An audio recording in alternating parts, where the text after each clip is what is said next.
தமிழ் உள்ளங்கள் அனைவருக்கும் இனிய வணக்கம். இது உங்கள் Tamil store channel. Tamil Nadu medical செலக்ஷன்ல இருந்து ஒரு பிரைவேட் காலேஜுக்கு ஃபீஸ் என்ன அப்படின்றது டீட்டெயிலா சுப்ரீம் கோர்ட்டுடைய ஆர்டர ஆ அத அத சுப்ரீம் கோர்ட் சொன்ன விஷயத்த இவங்க இம்ப்ளிமெண்ட் பண்ணியிருக்காங்க. என்ன அப்படின்னா, பொதுவா நமக்கு ஒரு டியூஷன் ஃபீஸ் கட்டுறோம். ஒரு பிரைவேட் மெடிக்கல் காலேஜ்ல போய் ஒரு எம்பிபிஎஸ் சீட் எடுக்கும்பொழுது, டியூஷன் ஃபீஸ் ஒரு ரூ. 4,50,000 அல்லது ரூ. 4,30,000 அப்படின்றது எல்லாருக்குமே தெரியும். ஈவன் நாம கூட பிரைவேட் காலேஜ்னா உங்களுக்கு ஒரு ரூ. 4,50,000 வரும் அப்படின்ற மாரி ஓவராலா அந்த டியூஷன் ஃபீஸ பத்தி நெறையவே நம்ம பேசியிருக்கோம். பட் இது நான் மட்டும் கிடையாது. கிட்டத்தட்ட நெறைய பேர் அப்படிதான் சொல்லியிருப்பாங்க. ஆனா ஓவராலா ஒரு ரூ. 8,00,000 ரூ. 7,00,000 வரும் அப்படின்னு நம்ம சொல்லியிருக்கோம். அதே நேரத்துல அந்த ரூ. 8,00,000ன்றது எப்படிலாம் வருது? என்னென்ன ஃபீஸ்லாம் அதுல இன்க்ளூட் ஆகுது? ஏதாவது ஹிடன் ஃபீஸஸ் இருக்குதா? இல்லையா? அப்படின்றதெல்லாம் சுப்ரீம் கோர்ட் பார்த்தீங்கன்னா, டீட்டெயிலா ஒரு காலேஜ்ல இருக்கிற உங்களுடைய ஃபீஸ் டீட்டெயில வெளியிடணும் அப்படின்னு சொல்லியிருக்காங்க. அது ஒவ்வொரு வருஷமும் நடக்கிற மாரி. ஸோ இந்த வருஷமும் இருக்கிற பிரைவேட் காலேஜ் எத்தனை இருக்கோ தமிழ்நாட்டுல, அத்தனை பிரைவேட் காலேஜுமே தங்களுடைய கவர்ன்மென்ட் கோட்டா ஃபீஸ அவங்க வெளியிட்டிருக்காங்க. ஸோ இது வெப்சைட்ல அவைலபிள் இருக்கு. ஸோ இதுல பார்த்தீங்கன்னா, கிட்டத்தட்ட ஒரு 20 பொதுவா 22, 20 பிரைவேட் மெடிக்கல் காலேஜ் இருக்கு. அந்த 20 பிரைவேட் மெடிக்கல் காலேஜுக்குமே ஒரு காலேஜ்லயுமே ஹாஸ்டல் ஃபீஸ் என்ன? மெஸ் ஃபீஸ் எவ்வளோ வாங்குறாங்க வருடத்திற்கு? இது இல்லாம அதர் ஃபீஸஸ் என்னென்ன? அப்படின்றதெல்லாம் டீட்டெயிலா குடுத்துருக்காங்க. ஏன்னா, இது பார்த்தீங்கன்னா, நமக்கு நெறைய பேருக்கு கன்ஃப்யூஸா இருக்கும். ஒரு கவுன்சிலிங் டைம்ல ஒரு காலேஜ் நம்ம எடுக்கிறோம்னா, அந்த காலேஜ எடுக்கிறதுக்கு முன்னாடி அந்த காலேஜ்ல எவ்வளோ ஃபீஸ் இருக்கு அப்படின்னு நம்ம தெரிஞ்சுக்கிட்டு தான் கவுன்சிலிங்ல அது ஒரு காலேஜ செலக்ட் பண்ணணும்.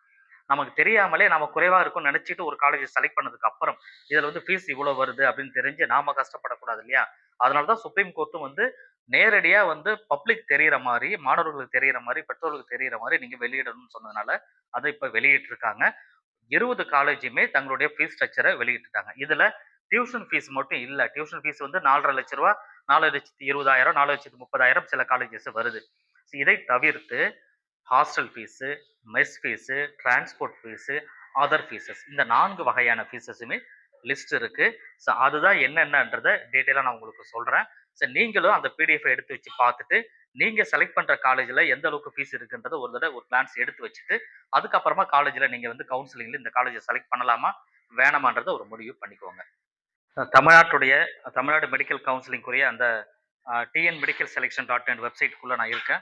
ஸோ இந்த வெப்சைட்குள்ள தான் டீட்டெயில் எல்லாமே இன்ஃபர்மேஷன் நமக்கு குடுத்துருப்பாங்கன்றது உங்களுக்கு தெரியும். ஸோ இதுல இப்ப உள்ள போறோம் அப்படின்னு சொன்னா, நோட்டிஃபிகேஷன்ல என்னென்னலாம் குடுத்துருக்காங்க. So pre counselling fee disclosure by செ self financing medical colleges and dental colleges அப்படின்னு இருக்கு இல்லையா? ஸோ இந்த பிடிஎஃப் தான் நம்ம சொன்னது. ஸோ இந்த பிடிஎஃப்ல கிட்டத்தட்ட பார்த்தீங்கன்னா, ஆ 20 அ கிட்டத்தட்ட 22 பிரைவேட் மெடிக்கல் காலேஜ் இருந்து, இல்ல 2 பிரைவேட் மெடிக்கல் காலேஜ் அவங்க டீம்டா கன்வெர்ட் ஆயிட்டு போயிட்டாங்க. இப்ப நமக்கு காலேஜ் குறைஞ்சிருச்சு இல்லைங்களா? ஸோ காலேஜ் குறைஞ்ச உடனே 20 தான் இருக்கு. அந்த 20லயுமே பார்த்தீங்கன்னா, ஃபர்ஸ்ட் என்னென்ன எந்தெந்த காலேஜஸ் இருக்கு அப்படின்றத லிஸ்ட் இங்க குடுத்துட்டாங்க. இதுல பாருங்க ஃபர்ஸ்ட் கேஎம்சிஹெச் கோயம்புத்தூர். இந்த கேஎம்சிஹெச்ல டைப் ஆஃப் அக்காமடேஷன் அப்படின்னு சொல்லி மந்த்லி ரென்ட் சிங்கிள் ஏசிக்கு 17,417. அதேபோல சிங்கிள் நான் ஏசி ரூமா இருந்தா 14,875 அப்படின்ற டீட்டெயில சொல்லியிருக்காங்க. இது மட்டும் இந்த காலேஜ் மட்டும் இல்ல. எல்லா காலேஜுமே தங்களுடைய ஹாஸ்டல் ஃபீஸ் என்ன அப்படின்றதையும் குடுத்துருக்காங்க. இவங்க பார்த்தீங்கன்னா, மெஸ் ஃபீஸ் கேஎம்சிஹெச்ச பொறுத்தவரைக்கும் ரூ. 8,500 பெர் மந்த் மெஸ் ஃபீஸ் இருக்கு. ரைட்டுங்களா? ரூ. 8,500 ஓகே. பட் 8,000, 5,000, 7,000 அப்படின்றதெல்லாம் ஒரு நார்மலான ஃபீஸா தான் தெரியுது. பட் ஃபீஸ பொறுத்தவரைக்கும் அதர் ஃபீஸஸ் என்னென்னலாம் கலெக்ட் பண்றாங்க. இது நெறைய பேருக்கு தெரியாது. மெஸ் ஃபீஸ், ஹாஸ்டல் ஃபீஸ் சொல்லிடுவாங்க. ஆனா அதர் ஃபீஸ் சொல்லாம இருப்பாங்கல்ல. இப்ப அதையுமே குடுத்துருக்காங்க. ஸோ இவங்க கேஎம்சிஹெச்ச பொறுத்தவரை புக் ஃபீஸ், நோட்டு அப்புறம் மத்த மெட்டீரியல்ஸ், இன்ஸ்ட்ருமெண்ட்ஸ் இது எல்லாத்தையும் சேர்த்து ரூ. 1,77,500 வாங்குறதா சொல்லியிருக்காங்க. அடுத்தது பாருங்க, ஸ்ரீ மூகாம்பிகை. மூகாம்பிகை 2,50,000 அ அ மெஸ் ஃபீஸ் அப்படின்னு ஓவராலா சொல்லிட்டாங்க. இத பெர் இயர்க்கு வருஷத்துக்குன்னு சொல்லிட்டாங்க. பெர் மந்த்துக்குன்னு சொல்லல. அவங்க மந்த்லி சில காலேஜஸ் 8,000, 7,000ன்றாங்க. இவங்க இயர்லி வாங்குறாங்க. ஆனா 10% ஹாஸ்டல் ஃபீஸ்ன்னு நெனைக்கிறேன் இது. Right. Hostel fees. Hostel fees வருடத்திற்கு 10% 10% இன்கிரீஸ் பண்ணுவோன்றதையும் முன்னாடியே சொல்லிட்டாங்க. இவங்களுடைய மெஸ் ஃபீஸ பொறுத்தவரைக்கும் 8,500 பெர் மந்த் அப்படின்னு சொல்லியிருக்காங்க. May changes subject to material cost ரைட்டுங்களா? அத பொறுத்து இது மாறுபடுறது உண்டான வாய்ப்புகள் இருக்குன்றதையும் அவங்க டீட்டெயிலா சொல்லிட்டாங்க. அதே போல கீழ பாருங்க Annapurna medical college hostel fees 10,500 அப்படின்னு சொல்லிட்டாங்க. மெஸ் ஃபீஸ பொறுத்தவரைக்கும் 12,500ன்னு சொல்றாங்க. அதே போல அருணை மெடிக்கல் காலேஜ் இது திருவண்ணாமலையில இருக்கிறது. 18,000 பெர் மந்த் வந்து மெஸ் ஃபீஸ் மட்டுமே வாங்குறதா சொல்லியிருக்காங்க. 18,000 இன்னும் சில காலேஜ்ல வந்து பார்த்தீங்கன்னா 22,000, 28,500லாம் இருக்கு. இங்க பாருங்க. Dhanalakshmi Srinivasan medical college, Perambur.